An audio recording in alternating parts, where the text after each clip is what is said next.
ನಾವು ರೇಣುಕಾ ಯಲ್ಲಮ್ಮನಿಂದ ಮನೆ ಇಲ್ಲ ಅಂತ ಇದ್ವಿ. 10 ತಿಂಗಳಿಗೆ ಅಮ್ಮ ಮನೆ ಮಾಡ್ಕೊಟ್ಟು ನಮ್ಗೆ ಗೃಹ ಪ್ರವೇಶ ದಿನ ಅಮ್ಮನ ಮನೆಗ್ ಬಂದಾಗ್ಲಿಂದ ನಮ್ಗೆ ಚೆನ್ನಾಗಿದ್ದೀವಿ, ಒಳ್ಳೇದಾಗೈತಿ. ತಾಯಿ ಹತ್ರ ಬಂದಿರೋದ್ರಿಂದ ನಾನು ತುಂಬಾ ತೊಂದರೆಯಲ್ಲಿದ್ದೆ. ತಾಯಿ ಯಲ್ಲಮ್ಮ ತಾಯಿ ರೇಣುಕಾ ದೇವಿ ಯಲ್ಲಮ್ಮ ತಾಯಿ ಹತ್ರ ಬಂದಿದ್ದೀನಿ.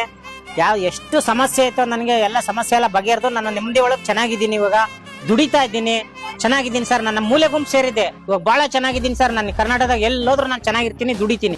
ಮದುವೆ ಮಾಡ್ಬೇಕು ಅಂತ ಇದ್ದೆ, ಎಲ್ಲೆಲ್ಲ ನೋಡ್ದೆ, ಏನ್ ಸೆಟ್ ಆಗ್ಲಿಲ್ಲ. ಏನ ಈ ಅಮ್ಮ ಬರೋವತ್ಗೆ ನನ್ನ ಮೊಮ್ಮಕ್ಕೆ ಮದ್ವೆ ಆಯ್ತು. ಅದ್ದೂರಿಯಾಗಿ ನಾನು ಹಿಂಗೆ ಹಚ್ಕೊಡ್ತಾಳೆ. ಇವತ್ತು ನಾನು ಚೆನ್ನಾಗೇ ಮಾಡಿಕೊಂಡವಳಿ. ವರ್ಷದಿಂದ ಬರ್ತಾ ಇದೀವಿ, ನಮ್ಗೆ ಅನುಕೂಲ ಆಗಿದೆ. ರೈಟಿನ ಬಗ್ಗೆ ಮಾತಾಡೋಕೆ ಚೆನ್ನಾಗಿದೆ, ಇಂಪ್ರೂವ್ ಆಗಿದೆ.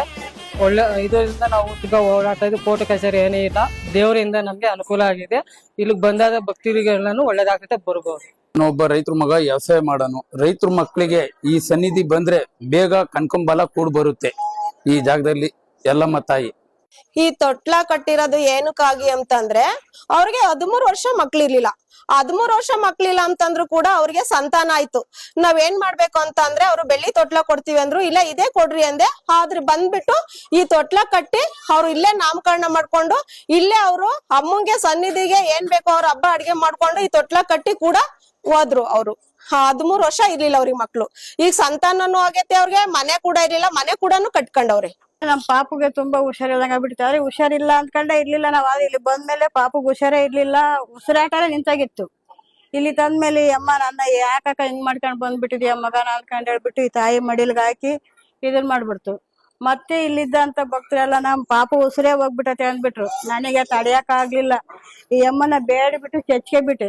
ಏನಮ್ಮ ಹಿಂಗಾಗೋಗ್ಬಿಟ್ರು, ನಾನು ಹೆಂಗಮ್ಮ ಬರೇ ಮಾಡ್ಲಲ್ಲಿ ಹೋಗೋಣ ಅಂತಂದ್ ಹೇಳಿ ಏನ ಈ ತಾಯಿ ಜಗನ್ಮಾತೆ ಇದ್ದಾನ ನನ್ ಮೊಮ್ಮಗಂದು ಉಸಿರು ಹೋಗಿತ್ತು. ಮತ್ತೆ ಪುನರ್ಜನ್ಮ ಬಂದಂಗಾಯ್ತು. ಕೆಲ್ಸಕ್ ಬಂದಿದ್ವಿ, ಬಂದಾಗ್ಲಿಂದ ನಾವು ಚೆನ್ನಾಗಿದ್ದೀವಿ. ಇವಾಗ ಅವಾಗ ಎಷ್ಟು ಹಾಸ್ಪಿಟ್ಲ್ ತೋರಿಸಿದ್ರು ನಮ್ ಕಾಯಿಲೆ ಹುಷಾರಾಗ್ಲಿಲ್ಲ. ಈ ದೇವತೆಗೆ ಬಂದು ನಾವು ಚೆನ್ನಾಗಿದ್ದೀವಿ, ಇವಾಗ ಆರೋಗ್ಯಗಿದ್ದೀವಿ.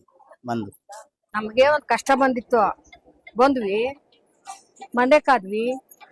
ದೇವ್ರು ಒಳ್ಳೇದ್ ಮಾಡ್ತು. ನಮ್ಮ ಮಗಳು ಚೆನ್ನಾಗವಳೆ, ನಾನ್ ಚೆನ್ನಾಗಿದ್ದೀನಿ. ಅಮಾವಾಸ್ಯೆ ಪೌರ್ಣಮಿ ಅಂತ ಬಂದ್ರೆ ಮತ್ತೆ ಮತ್ತೆ ಬಂದ್ರೆ ಇನ್ನ ಚೆನ್ನಾಗಿ ಎತ್ಕೊಂತಾಳೆ, ಸುಖವಾಗಿರ್ತಾರೆ. ಇಲ್ಲಿ ಅಮ್ಮ ಯಾವ ರೀತಿ ನನಗೆ ಹೊಲ್ಕೊಂತು, ಯಾವ ರೀತಿ ಬಂತು, ನನಗೆ ಅಮ್ಮನ ದರ್ಶನ ಕೂಡ ನನಗ್ ಗೊತ್ತಿರ್ಲಿಲ್ಲ.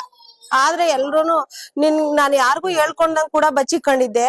ಒಂದ್ ಅಕ್ಕ ನಮ್ಮ ಮನೇಲಿ ಬರೋದು, ಒಂದ್ ಅಕ್ಕ ಪುಟ್ಟಕ್ಕ ಅಂತ. ಆ ಅಕ್ಕ ಕೂಡ ಏನನ್ನೋದು ಅಂದ್ರೆ ನನ್ಗೆ ಅಕ್ಕ ಹಿಂಗ್ ಕಾಣಿಸ್ಕೊಳುತ್ತೆ, ಏನ್ ಮಾಡೋದು ಅಂತ ಕೇಳ್ತಿದ್ರೆ, ಆ ಅಕ್ಕ ನೋಡೋಣ ಹೇಳಮ್ಮ ಅನ್ನೋದು. ನಾನು ಇದೇ ರೀತಿ ದೇವ್ರು ಯಾಕೆ ನನ್ಗೆ ಹಿಂಗ್ ಕಾಡುತ್ತೆ ಅಂತ ಅನ್ಕೊಂಡಿದ್ದೆ. ಆದ್ರೆ ಎಲ್ಲಮ್ಮನೇ ಬರುತ್ತೆ ಅಂತ ನನ್ಗೆ ಅನ್ಕೊಂಡಿರ್ಲಿಲ್ಲ. ಆದ್ರೆ ಇಲ್ಲಿಗ್ ಬಂದು ಅಮ್ಮ ಇಲ್ಲಿಗೆ 4 ವರ್ಷ ಇಲ್ಲಿ ಬಂದು, ಆದ್ರೂ ಕೂಡ ಬಂದ್ರುನು ಅಮ್ಮ ಯಾವ್ದೇ ರೀತಿ ತೊಂದ್ರೆ ಕೊಟ್ಟಿಲ್ಲ.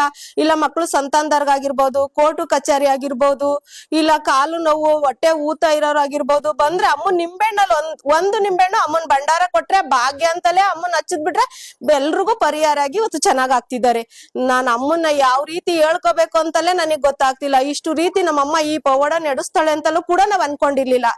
ಆದ್ರೆ ಈ ಸತ್ಯ, ಈ ಪವಾಡ, ಈ ಪ್ರಜೆ ಕರ್ಕೊಂಡ್ ಬಂದು ಈ ಸತ್ಯ ಉಳಿಸ್ತಾಳೆ ಅಂತ ಯಾವ ರೀತಿ ನನ್ಗೆ ಅಂತ ಹೇಳ್ಬೇಕು ಅಂತ ಅಮ್ಮನ್ನ ಎಚ್ಚಿತವಾಗಿ ಹೇಳ್ಕೋಬೇಕು ಅನಿಸ್ತಾ ಇದ್ದೀನಿ. ನಾನು ತಾಯಿ ಹತ್ರ ಬಂದಿರೋದ್ರಿಂದ ನಾನು ತುಂಬಾ ತೊಂದರೆಯಲ್ಲಿದ್ದೆ. ತಾಯಿ ಯಲ್ಲಮ್ಮ ತಾಯಿ ರೇಣುಕಾ ದೇವಿ ಯಲ್ಲಮ್ಮ ತಾಯಿ ಹತ್ರ ಬಂದಿದ್ದೀನಿ. ಎಷ್ಟು ಸಮಸ್ಯೆ ಇತ್ತು ನನಗೆ ಎಲ್ಲ ಸಮಸ್ಯೆ ಎಲ್ಲ ಬಗೆಹರಿದು ನಾನು ನೆಮ್ಮದಿ ಒಳಗೆ ಚೆನ್ನಾಗಿದ್ದೀನಿ. ಇವಾಗ ದುಡಿತಾ ಇದ್ದೀನಿ, ಚೆನ್ನಾಗಿದ್ದೀನಿ ಸರ್. ನನ್ನ ಮೂಲೆ ಗುಂಪು ಸೇರಿದ್ದೆ, ಇವಾಗ ಬಹಳ ಚೆನ್ನಾಗಿದ್ದೀನಿ ಸರ್. ನಾನು ಕರ್ನಾಟಕದಾಗ ಎಲ್ಲೋದ್ರೂ ನಾನು ಚೆನ್ನಾಗಿರ್ತೀನಿ, ದುಡಿತೀನಿ. ನನಗೆ ತಾಯಿ ತುಂಬಾ ಒಳ್ಳೇದ್ ಮಾಡಿದೆ. ಬೇರೆಯವರೆಲ್ಲ ಬಂದು ಯಾವ್ದೇನೇ ಸಮಸ್ಯೆ ಇದ್ರು ಬಂದು ತಾಯಿ ಹತ್ರ ಬಂದು ನಿವಾರಣೆ ಮಾಡ್ಕೊಂಡು, ನೀವು ನನ್ನಂಗೆ ಸಂತೋಷದಿಂದ ಚೆನ್ನಾಗಿರ್ರಿ. ನೀವು ಎಲ್ಲಾರು ಬನ್ನಿ.